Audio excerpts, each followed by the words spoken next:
एक छोटे से शहर में राजेश और अंजलि, एक मिडिल क्लास इंडियन कपल, अपने 2 बच्चों के साथ रहते थे। राजेश एक प्राइवेट कंपनी में काम करता था और अंजलि घर संभालती थी। उनके बेटे रोहन, जो कि टीनेजर था, और बेटी चीनू, जो सिर्फ 4 साल की थी, दोनों अलग अलग उम्र के स्टेजेस में थे, जिसमें दोनों के चैलेंजेस भी अलग अलग थे। राजेश और अंजलि के पास फाइनेंशियल और इमोशनल चैलेंजेस थे। राजेश को अपने काम के प्रेशर के साथ अपने बच्चों की एजुकेशन और फ्यूचर प्लानिंग की भी चिंता थी। हर महीने बजट मैनेज करना, ईएमआई, फीस, अपने बच्चों को अच्छी तरह से संभालना उसके लिए एक बहुत बड़ा चैलेंज था। अंजलि, जो घर पर थी, उसे लगता था कि वह अपनी आइडेंटिटी ख़त्म करती जा रही है। वो पूरी तरह से बच्चों और घर के मामलों में उलझी रहती थी, लेकिन कभी कभी उसे भी लगता था कि उसका अपना कोई सपना नहीं बचा। रोहन, जो कि अपनी टीनेज में था, अपने दोस्तों के साथ ज़्यादा टाइम बिताता था और अपने मोबाइल में बिजी रहता था। उसने अपने माँ बाप के साथ टाइम बिताना कम कर दिया और अपने रूम में बंद रहता था।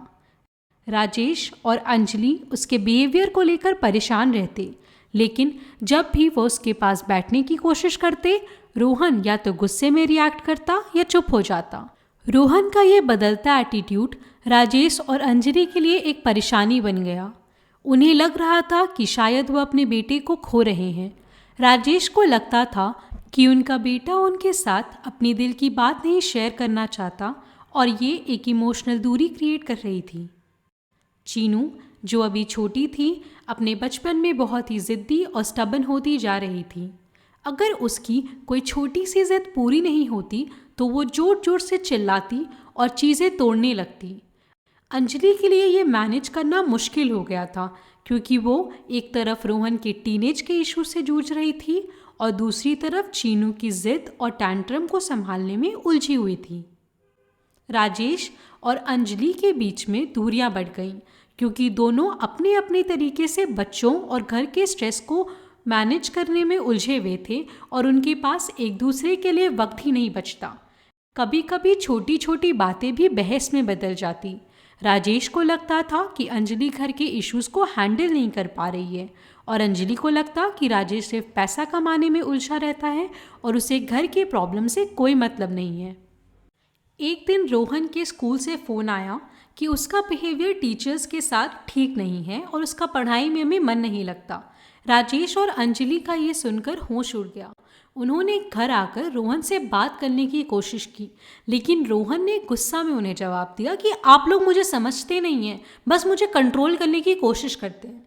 इसके बाद अंजलि रात भर रोती रही और राजेश अपने आप को निराश और अकेला महसूस कर रहा था। दोनों को लगता था कि उनके साथ कुछ गलत हो रहा है और उनके पास इसका कोई हल नहीं है। वो एक ऐसे मोड़ पर आ गए थे जहां उन्होंने ये सोचा कि शायद उनकी पेरेंटिंग स्किल में ही कोई कमी रह गई है। अंजलि और राजेश ने एक फैमिली थेरेपिस्ट के पास जाने का फैसला किया, जहां उन्होंने अपने मन की सारी परेशानियां थेरेपिस्ट के सामने रख दी। थेरेपिस्ट ने उन्हें बताया कि उनके साथ जो हो रहा है वो नेचुरल है और कॉमन है। ये ऐसे चैलेंजेस हैं जो कई पेरेंट्स फेस कर रहे हैं। थेरेपिस्ट ने उन्हें कम्युनिकेशन के नए तरीके सिखाए और उन्हें अलग अलग पेरेंटिंग चैलेंजेस का सॉल्यूशन दिया। रोहन और चीनू के साथ भी थेरेपिस्ट ने अलग अलग सेशन किए और धीरे धीरे फैमिली में एक नई अंडरस्टैंडिंग का माहौल बनने लगा। रोहन ने अपने माँ बाप को अपने प्रेशर्स और फीलिंग के बारे में बताना शुरू किया और चीनू भी अपने पेरेंट्स के साथ ज़्यादातर प्यार और रिस्पेक्ट के साथ बिहेव करने लगी। राजेश और अंजलि को भी अपने बीच एक नए बॉन्ड का एहसास हुआ और उन्होंने अपने रिलेशनशिप पर भी काम करना शुरू किया। थेरेपी के कुछ महीने बाद राजेश और अंजलि की फैमिली वापस एक साथ खुशी और समझदारी से रहने लगी।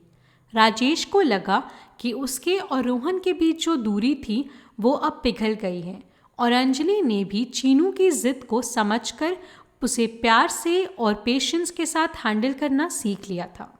आई होप ये कहानी के थ्रू आप ये समझ गए होंगे कि पेरेंट्स को अपने बच्चों के अपब्रिंगिंग में कितने चैलेंजेस को फेस करना पड़ता है। तो चलिए जानते हैं कुछ amazing myths and facts about parenting challenges. Myth number 1, बच्चों को स्ट्रिक्ट डिसिप्लिन से ही संभाल सकते हैं। रियलिटी, स्ट्रिक्ट डिसिप्लिन से बच्चे डर के मारे कुछ पल के लिए चुप हो सकते हैं, लेकिन लॉन्ग टर्म में उनका कॉन्फिडेंस कम हो सकता है और वो अपने पेरेंट्स से इमोशनली दूर हो सकते हैं। बच्चों के साथ प्यार और पेशेंस से बात करना उनके इमोशंस को ज़्यादा समझने में असर करता है।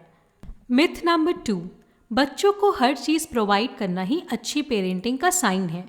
रियलिटी, बच्चों की हर डिमांड को पूरा करना उन्हें एक्सप्लॉइट और एंटाइटलमेंट का शिकार बना सकता है। पेरेंट्स का काम सिर्फ उनके लिए सब कुछ अवेलेबल करना नहीं, बल्कि उन्हें वैल्यू और रिस्पॉन्सिबिलिटी भी सिखाना होता है। मिथ नंबर 3, अगर बच्चे गलती करते हैं तो पेरेंट्स ही जिम्मेदार होते हैं।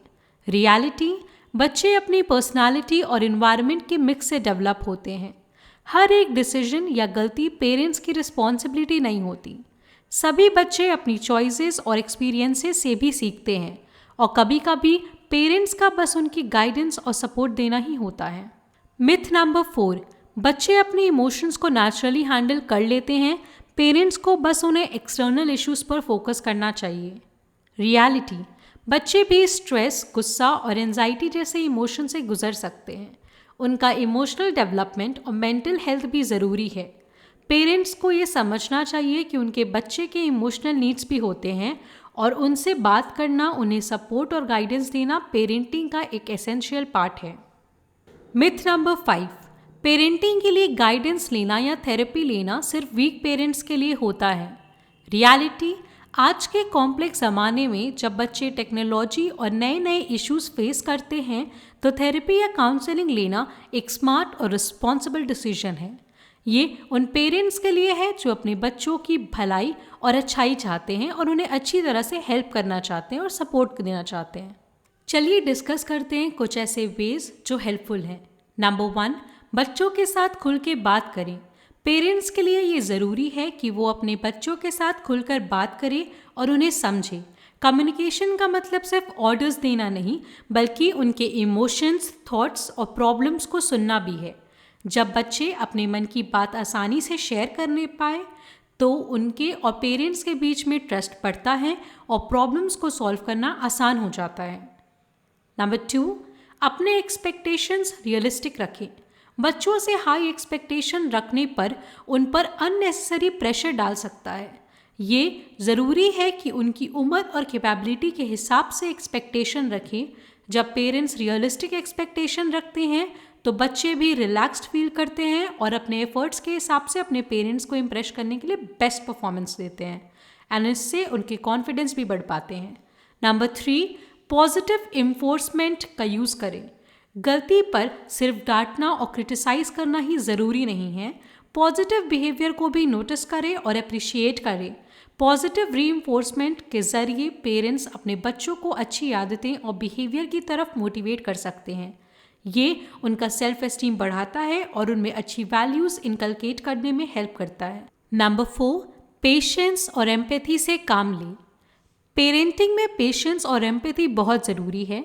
बच्चों के हर एक्शन और रिएक्शन को समझना और उनके नज़रिया से देखने की कोशिश करना पेरेंट्स के लिए बहुत हेल्पफुल हो सकता है। जब आप अपने बच्चों की फीलिंग्स को समझते हैं और उन्हें जज किए बिना उनका साथ देते हैं तो उन्हें लगता है कि उनके पेरेंट्स उनके सबसे बड़े सपोर्ट सिस्टम हैं। तो आई होप ये वीडियो आपके लिए इंफॉर्मेटिव होगी। Thank you. Stay connected to us. Click to pro.